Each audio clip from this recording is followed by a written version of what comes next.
మహిళల పట్ల అసభ్యకరంగా వ్యాఖ్యలు చేసిన మాజీ ఎమ్మెల్యే జేసీ ప్రభాకర్ రెడ్డిపై చర్యలు తీసుకోవాలని డిమాండ్ చేశారు హిందూ వాహిని ఉపాధ్యక్షురాలు స్మితా గాంధీ. అడ్డగోలుగా అనుచిత వ్యాఖ్యలు చేసి సారీ అని చెబితే సరిపోతుందా అని ప్రశ్నించారు. నటి మాధవీలతతో కలిసి సైబరాబాద్ కమిషనర్కు జేసీపై ఫిర్యాదు చేసిన స్మితా గాంధీతో ఐ న్యూస్ ప్రతినిధి రవిచంద్ర ఫేస్ టు ఫేస్. అనుచిత వ్యాఖ్యలు మాధవీలత సినీ నటి కావచ్చు, బీజేపీ నేత మాధవీలత మీద జేసీ ప్రభాకర్ రెడ్డి చేసినట్టుగా వ్యాఖ్యల్ని సభ్య సమాజం, ముఖ్యంగా మహిళా సంఘాలు కూడా తీవ్రంగా ఖండిస్తున్నాయి. అయితే మన దగ్గర హిందూ వాహినికి సంబంధించిన మేడం ఉన్నారు, స్మితా గాంధీ గారు. వారిని తెలుసుకుందాం. ఎట్లా చూడొచ్చు జేసీ ప్రభాకర్ రెడ్డి చేసినట్టుగా వ్యాఖ్యల్ని ఎలా చూడొచ్చు? నమస్తే అండి.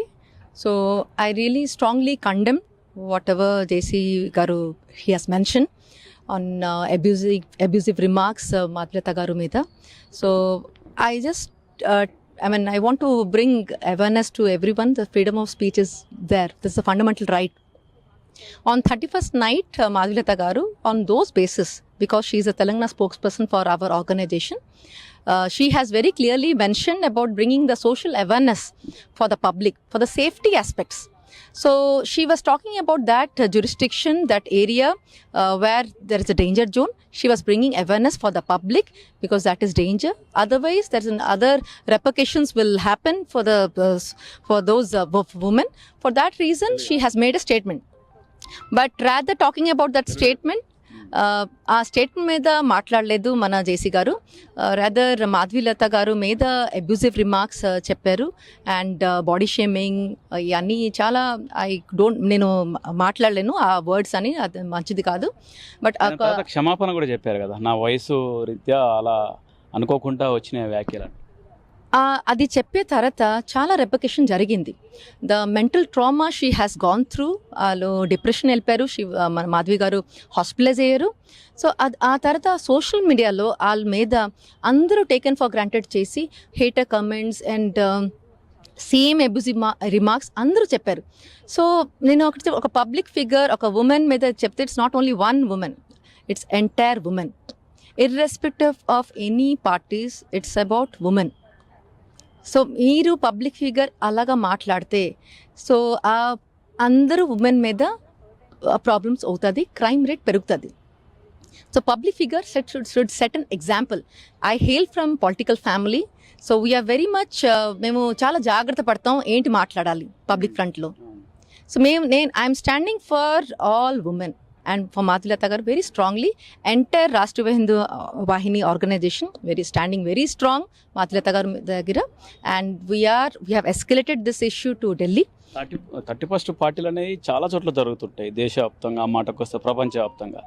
కాకపోతే ఆడపత్రి అంశం మీదే ఎందుకు రెస్పాండ్ అయ్యారు, పొలిటికల్ ఏమైనా ఇంటెన్సివ్ ఏమైనా ఉందన్న కోణంలో కూడా మిగతా వాళ్ళు చర్చ కొనసాగిస్తున్నారు. A lot of perspectives will be there, the opinion will be there, but there was no motive behind that. వాళ్ళు ఒక్కటే ఆలోచన చేశారు బికాస్ ఇంత క్రైమ్ జరుగుతుంది భారతదేశంలో. సో మనకు సోషల్ రెస్పాన్సిబిలిటీ అక్కడ ఉంటుంది. Let's bring awareness. మన ఆర్గనైజేషన్ మీద we work on the social welfare, women welfare, safety అన్నీ మేము we working on those towards that. As she is Telangana spokesperson, her only agenda was we're non political. Her only agenda was to bring awareness. So for that reason వాళ్ళు social మీడియాలో post చేశారు. జాగ్రత్త పడండి, గవర్నమెంట్కు మేము సహాయం చేస్తున్నాం. We're not against of any government, we're supporting all the government. మన సోషల్ రెస్పాన్సిబిలిటీ అది ఉంది కి we have to support and bring awareness for the public. జాగ్రత్త పడండి చెప్పి కమిషనరేట్కి చెప్తే, సిపి గారు చెప్తే ఏమన్నారు? సో మేము అన్నీ చెప్పాము, వీ నెరేటెడ్ ఎవ్రీథింగ్. సో వాళ్ళు చెప్పారు he's taking up this issue. So వాళ్ళు మాకు గైడెన్స్ ఇస్తున్నారు. This is what he's happened అన్నీ చెప్పాం. సో వాళ్ళు రిప్రజెంటేటివ్ తీసుకెళ్ళారు. Positive, everything is positive. Complaint చేసిన తర్వాత కోర్టుకి వెళ్ళేటువంటి ఆలోచనలు ఉన్నాయి. ఇప్పుడు ఆల్రెడీ ఎఫ్ఐఆర్ ఇవన్నీ చేస్తారు కాబట్టి now is not right time to speak about that. So as of now, the update undi, మేము ఇక్కడ కమిషనర్ గారు వచ్చాం and he took it positively. on a request తీసుకెళ్లారు, రిప్రజెంట్ తీసుకెళ్లారు. he is guiding on this case. క్షమాపణ చెప్పినా నేను అంటున్నారు, మీరేమో తగ్గట్లేరు అంటున్నారు. So that's not about sorry చెప్పి ఎవ్రీవన్ అందరూ ఇలాగే చెప్పి సారీ చెప్పిస్తారు. That's not right. ఒక పబ్లిక్ ఫిగర్, ఒక సీనియర్ పర్సన్ ఇలా చెప్తే ఫాలోవర్స్ మళ్ళీ అదే ఫాలో చేసి sorry చెప్పిస్తారు.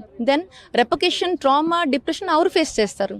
What is that? So we stand very strongly with Madhavilatha గారు and for all women. That's not right. We strongly condemn it. Okay, మీరు Hindu Vahini, Rashtriya Hindu వాహినిలో vice ప్రెసిడెంట్గా ఉన్నారు కదా, మహిళలకు ఇబ్బంది ఉందా భారతదేశంలో, తెలుగు రాష్ట్రాల్లో కావచ్చు? చాలా ఇబ్బంది ఉంది, బట్ డెఫినెట్లీ మన I will just say because I'm in Hyderabad and I really acknowledge మన honourable Telangana chief minister Revanth Reddy గారు. After you becoming CM sir, so we can see the positive governance over year in Telangana government. And police mala na personal problem mala when I was fighting, so the way the police has reacted towards it, towards justice, I really acknowledge. First, that's the reason I strongly suggested Madhvi garu, because our commissioner Avinash Mohanty sir, he's a great person, and the way he has taken up my case and towards the justice, so I know him. So and the way he has been the goodness about him, so he will definitely bring a justice. Thank you madam. అది అంటే ఎవరైనా కానీ వ్యాఖ్యలు చేసి, మహిళల మీద వ్యాఖ్యలు చేసేసి సారీలు చెప్తే సరిపోతుంది, ఇది సభ్య సమాజానికి సరైంది కాదన్న వ్యాఖ్యలు చేస్తున్నారు రాష్ట్రీయ హిందూ వాహినికి సంబంధించిన వైస్ ప్రెసిడెంట్ స్మితా గాంధీ. ఇది అంటే మాధవీలత చేసినట్టుగా కామెంట్ల మాధవీలతపై జేసీ ప్రభాకర్ రెడ్డి చేసిన కామెంట్ల మీద ప్రభుత్వం, ముఖ్యంగా పోలీసులు చర్యలు తీసుకోవాలని డిమాండ్ చేస్తున్నారు. కెమెరా పర్సన్ నవీన్తో రవిచంద్ర, న్యూస్, హైదరాబాద్.